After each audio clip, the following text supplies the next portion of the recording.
Bonjour à tous, bienvenue à Corespa Market dans cet entretien avec Joséphine.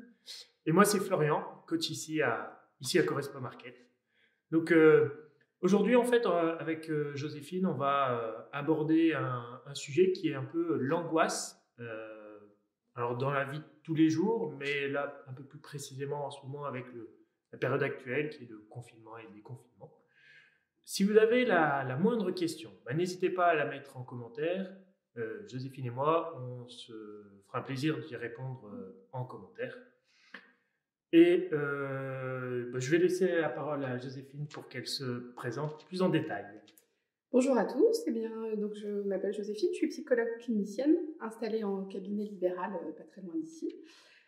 J'exerce avec un public d'enfants, d'adolescents ou d'adultes et j'accompagne des problématiques très variées et notamment l'angoisse en général et dans cette période un peu particulière de crise sanitaire.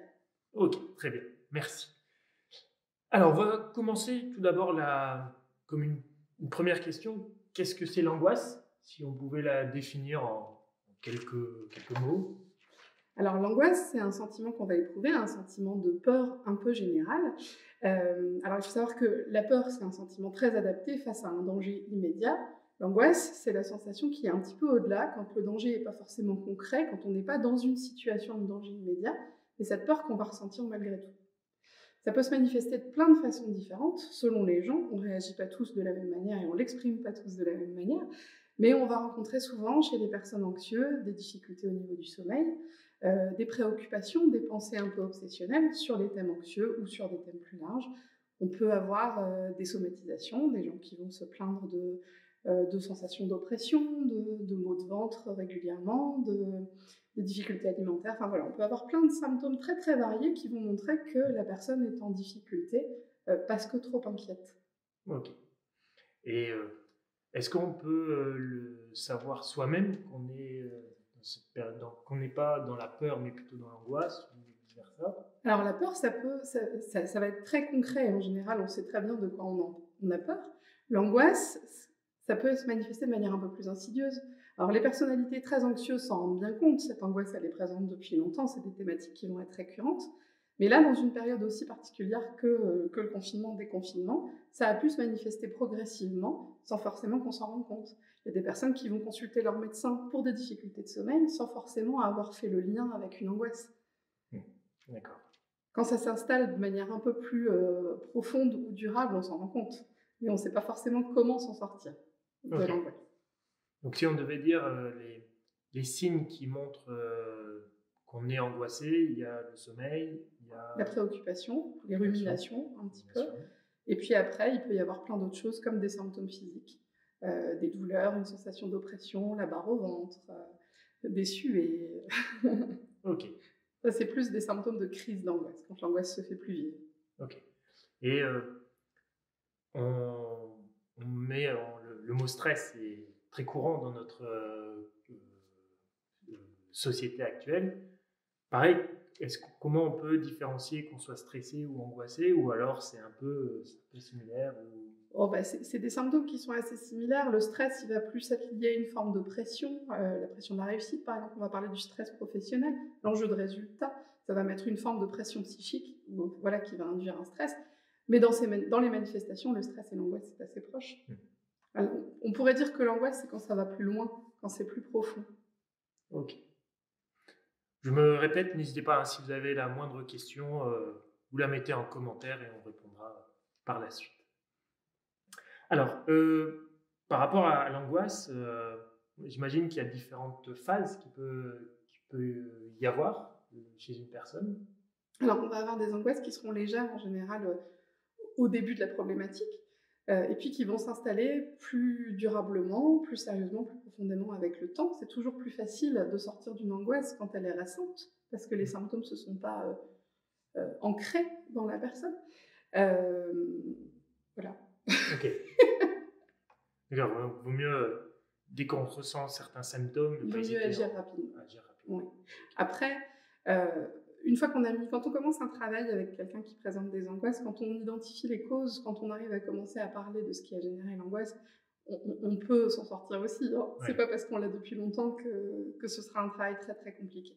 Mais c'est vrai que c'est souvent plus simple au début. J'imagine le fait de déjà aller en parler à quelqu'un ou se prendre en main, c'est déjà un pas en avant. C'est le plus grand pas. Le plus grand pas. C'est le plus grand pas. Souvent, les gens hésitent à venir rencontrer une psychologue ou venir parler de leurs difficultés, alors que déjà en parler, c'est prendre du recul, c'est déjà regarder son problème autrement et commencer à le solutionner. Donc oui, en parler, c'est le premier conseil. Mettez des mots sur vos angoisses. Ça me fait penser plutôt dans mon domaine qui est le sport. Je dis la plupart de mes adhérents, le plus dur, c'est d'avoir franchi la porte et de venir ici. Vous faites le premier pas pour vous prendre en main, et ben nous, après, derrière, on vous accompagne dans cette démarche. Mais le fait d'avoir appelé, pris un rendez-vous, ou même juste passer le pas de la porte, c'est déjà un pas en avant vers le bien-être de la santé et puis le bien-être psychique. Par rapport à une phase d'angoisse, alors, comment on peut s'y adapter? Il y a plein de manières. Ah oui, il y a plein de manières. Déjà parce que ça s'exprime très différemment selon les gens. Il y a des gens qui sont très au clair avec leurs angoisses, qui les expriment beaucoup, et d'autres personnes qui sont très en retenue. S'adapter à l'angoisse, la première chose, c'est déjà ce qu'on vient de dire, d'en prendre conscience, de la mettre en mots, de la verbaliser à ses connaissances autour, aux amis, la famille ou à des professionnels quand on a la sensation qu'on a besoin d'aller jusque-là. Après, il y a plein de petites techniques qui permettent de s'adapter à l'angoisse. On peut utiliser des techniques de relaxation, de méditation, de sophrologie, le sport. Et le premier conseil qu'on donne en général pour la gestion du stress, il faut imaginer que l'angoisse, comme toutes les émotions, on va parfois les stocker. C'est un peu l'idée de la cocotte minute. Quand on vit des événements qui sont compliqués pour nous, on va garder à l'intérieur de nous nos émotions. Et puis il arrive un moment où il y a trop de pression dans la cocotte et c'est ce moment-là où on va générer des symptômes, des crises d'angoisse ou des crises de larmes, ou des moments où on a plus de difficultés à gérer. Le sport, c'est le moyen le plus facile de faire baisser le niveau dans la cocotte. Donc c'est le premier conseil que je donne moi souvent aux personnes qui viennent me voir pour des problématiques de gestion du stress ou d'angoisse. C'est déjà commencer par vous défouler. Ensuite on en discute et puis après il y a tous les autres outils pour gérer la crise d'angoisse, qui est comment j'apprends à me calmer, comment j'apprends à respirer ou à aller chercher des techniques comme la relaxation pour savoir m'y adapter plus facilement quand je rencontre des choses qui me stressent. Okay. Je rebondis sur ce que Joséphine a dit par rapport au sport. Alors, moi, je suis en plein dedans. Je vis par le sport et pas mal d'expériences sur des personnes qui me disent leur ressenti après une séance. Alors, on l'a un peu tous vécu, c'est-à-dire que quand on fait une balade, quand on fait une sortie à vélo, quand on fait un peu de sport, on a vraiment une sensation de bien-être. C'est purement physiologique. Quand vous faites du sport, vous sécrétez des endorphines, qui est l'hormone du plaisir, et ça envoie un signal de bien-être à votre cerveau, et donc du coup ça vous détend. Il y a plein d'autres facteurs qui entrent en jeu, mais effectivement l'activité physique permet de vous détendre, de vous déstresser, de penser à autre chose, de vous libérer, de diminuer la pression qu'on a dans notre cocotte minute interne. Donc n'hésitez pas, faites de l'activité physique, faites du sport, et ça vous fera que du bien. Moi, j'explique souvent aux personnes qui viennent me rencontrer que quand on démarre une activité physique, un sport, en étant préoccupé, contrarié, stressé, alors je prends souvent l'exemple de la natation parce que c'est plus clair d'avoir des repères. Souvent, les 10 premières longueurs, on va ruminer notre difficulté, on va penser tout en nageant. Les 10 suivantes, c'est un petit peu plus compliqué de penser en même temps. Et les 20 dernières, on n'y arrive plus à penser. On nage, point. Oui, parce que sinon, on n'arrive plus à coordonner les mouvements. On doit revenir ici et maintenant dans la piscine, dans notre corps, et on ne peut pas rester dans cette rumination. Et c'est ça qui fait du bien aussi, parce que pendant un petit moment, on s'est extrait de notre problème. Très bien, je retiens la piscine. Effectivement, quand on fait de l'activité physique, l'énergie qu'on a dans notre corps, le cerveau envoie de l'énergie à la pensée et autres, mais il ne peut pas faire la pensée et en même temps la coordination, les muscles, etc. Donc, il doit choisir, et vu que vous êtes dans une activité physique, le corps il dépense de l'énergie, et donc du coup, l'activité neuronale et du cerveau est moins importante, et donc du coup, oui, on se détache un peu de ces problèmes, du contexte contexte actuel et on est un peu plus dans son contexte à soi, dans son corps en fait. Alors je reviens un peu par rapport à l'angoisse et à la période actuelle qu'on est en train de vivre, qu'on a vécu plus ou moins différemment. Quels conseils tu pourrais donner à nos auditeurs pour limiter l'angoisse au quotidien? Alors déjà, la période de crise sanitaire dans laquelle on est et qui n'est pas encore terminée, elle nous a exposés à des angoisses différentes à différents moments. L'annonce du confinement, l'annonce de la pandémie, ça a généré déjà des angoisses. Alors à nouveau, on ne réagit pas tous pareil. Mais voilà, l'annonce de la pandémie a créé déjà de l'angoisse et on s'est imaginé dans un premier temps qu'on allait vivre un confinement de 6-8 semaines et puis qu'après on pourrait reprendre une vie normale. Quelques semaines après, on a eu un deuxième choc. C'est le moment où on a réalisé que le retour à la vie normale n'était pas pour tout de suite. Et ça a pu générer chez certains une deuxième vague d'angoisse qui a été plus compliquée à comprendre. C'est-à-dire, on est en train de parler de déconfinement et moi je vais pas bien.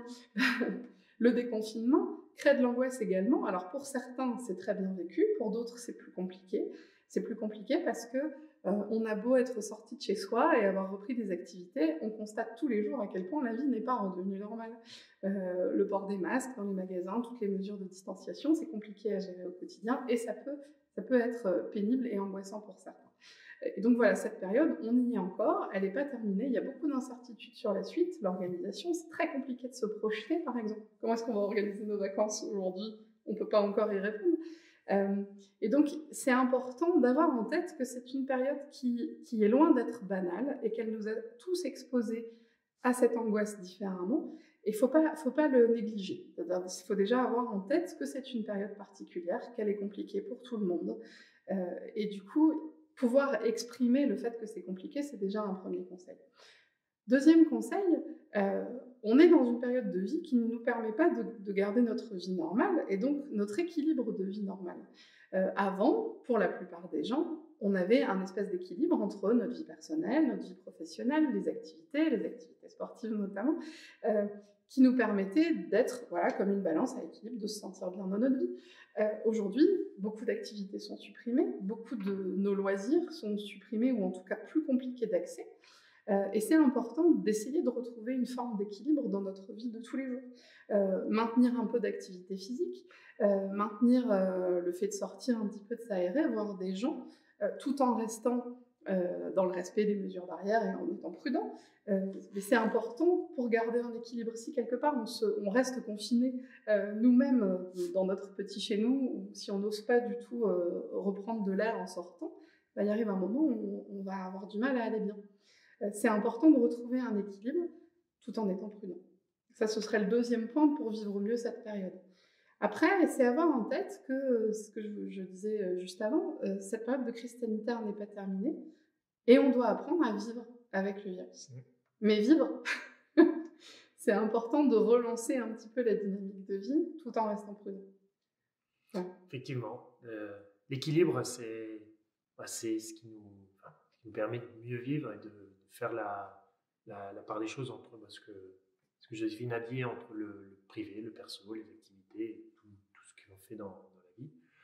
Mais effectivement, on a eu une crise sanitaire et on va en sortir rapidement, bien sûr. Mais on ne va pas revenir sur la vie actuelle. J'en prends compte sur l'aspect purement sportif, qui est mon domaine. Quand vous allez revenir dans le club, il y aura des choses qui vont changer, bien sûr, mais aussi des habitudes qui vont devoir changer. On a mis en place ici des mesures sanitaires, forcément, où on ne va pas pouvoir reprendre les mêmes habitudes qu'on avait avant, on va devoir s'adapter. Et donc, on va devoir retrouver un équilibre au sein de la salle et de ses séances. Et donc, dès qu'on va pouvoir ouvrir, on va pouvoir mettre en place tout ça tranquillement. Un point qui est important d'avoir en tête aussi, c'est que souvent, on s'adapte avec un peu de temps. Ça peut prendre du temps de s'adapter, mais on finira par s'adapter. Moi, j'ai rencontré beaucoup de gens qui avaient beaucoup de mal à aller, par exemple, faire des courses dans les magasins parce que cette impression de devoir porter un masque était trop anxiogène pour eux. Et puis finalement, au bout de quelques semaines, ils ont recommencé et finalement le vivent bien. L'être humain est fait pour s'adapter progressivement. Donc c'est aussi important de se laisser du temps, de se dire si aujourd'hui c'est trop difficile pour vous, eh ben, peut-être attendez un petit peu, il faut prendre du temps, il faut prendre du recul, trouver des techniques pour retrouver l'équilibre, tout ce qu'on s'est expliqué avant, mais il faut aussi se faire confiance. Progressivement, on s'adaptera à tout ça. Joséphine, dans ta pratique professionnelle au jour le jour, est-ce que tu as des exemples un peu courants qui reviennent d'angoisse actuellement ou en dehors de cette zone, enfin, de cette crise, ou auxquelles des personnes qui nous regardent pourraient soit se reconnaître ou en tout cas avoir des idées et derrière avoir des petits conseils pour les aider? Est-ce qu'il y a plutôt des cas un peu classiques qu'on retrouve? Alors, il y a des thèmes d'angoisse qui reviennent souvent. Le stress professionnel, par exemple, c'est une problématique qu'on rencontre très souvent. Le stress vis-à-vis de l'école aussi, parce que on parle plus adultes depuis tout à l'heure, mais je travaille également avec des enfants. Donc, le stress dans la vie scolaire, les thématiques de réussite, de harcèlement, tout ça, c'est des choses qui peuvent générer beaucoup d'angoisse. Je pense que l'angoisse, ça concerne tout le monde. Et effectivement, quand on parle insomnie, quand on parle difficulté au niveau du sommeil, ou même tous les signes de crise d'angoisse, ça parle à beaucoup de gens. Et finalement, on se rend compte en discutant que c'est normal aussi d'avoir des moments comme ça qui sont compliqués. Et qu'il ne faut pas imaginer que c'est très compliqué de trouver des solutions pour s'y adapter. Je parlais tout à l'heure des techniques de relaxation. Alors aujourd'hui, il y en a plein. La sophrologie, la cohérence cardiaque, par exemple, les techniques un peu de méditation guidée. On trouve plein d'applications sur Internet, notamment, qui sont très faciles d'accès. Et ben, il y a énormément de gens qui très vite y répondent bien et se disent pendant des années, je suis restée avec mon angoisse à pas oser en parler. Et puis finalement, je vais rencontrer une psychologue ou parce qu'un ami m'en a parlé, et puis en mettant telle technique en place, en retrouvant un petit peu l'équilibre, et ben, ça passe très vite. Donc voilà, le conseil, c'est surtout ça, prenez-vous en main. Si vous êtes en souffrance, que ce soit pour de l'angoisse ou pour d'autres thèmes, prenez-vous en main. Le premier pas, c'est souvent le plus difficile à faire, mais en fait, l'apaisement vient vite derrière.